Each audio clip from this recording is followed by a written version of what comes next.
In my Spooky Towns video, I mentioned that I live near Spooky Town myself, and I'm not kidding when I say Brooksville is a terrifying place, especially at night.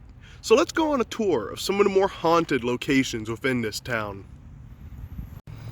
In the 1840s, a man named Richard Wiggins homesteaded the land where the May Stringer House is today.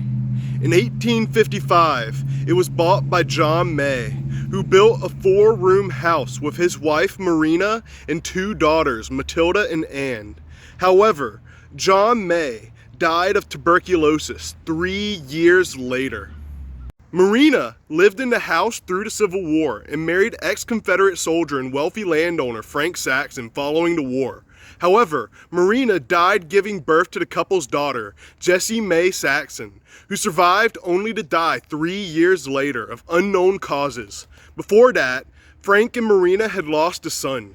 John, Marina, and the children are all buried at the house. Following Marina's death, Frank sold the house and eventually a doctor named Sheldon Stringer came in possession of it. Dr. Stringer added 10 rooms to the house and ran his medical practice out of the house. The last Stringers to live in the house left in 1945, where the building became apartments for a few years, then was abandoned. Eventually, a couple, the Hensleys, purchased the property with intent to tear it down for a medical complex, but founder of the Hernando Historical Association, Virginia Jackson, felt this would be a tragedy, so pursued the Hensleys and purchased the property, converting it to a museum. The May Stringer House is supposedly the most haunted house in Florida, and with the amount of tragedy that occurred here, I can see why. Now, back to Frank Saxon. Saxon had remarried following the death of Marina to a woman named Tallulah Hope. In 1877, Frank and Tallulah built Saxon Manor and added rooms to the house as they had kids. The house eventually had 11 rooms.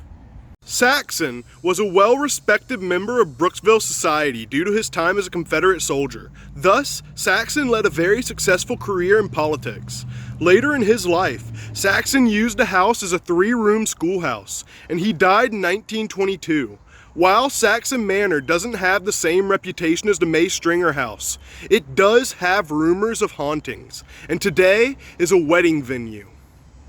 In the early 1880s, Brooksville's closest rail connection was in Wildwood, with supplies brought in by stagecoach. However, by 1885, several Brooksville business owners, including Frank Saxon, paid to have a rail line connecting Brooksville to the rest of the network, with a bridge built at the now ghost town of Croom. Today, the train depot still stands, and some say you can hear voices inside of it at night.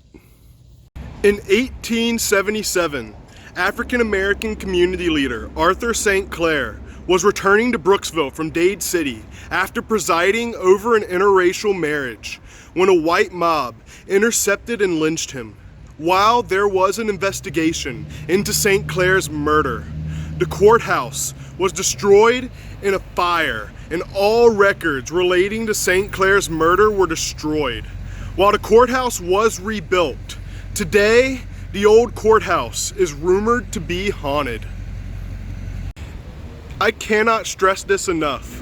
In the late 19th and early 20th centuries, Hernando County had one of the highest rates of racial violence per capita in the country.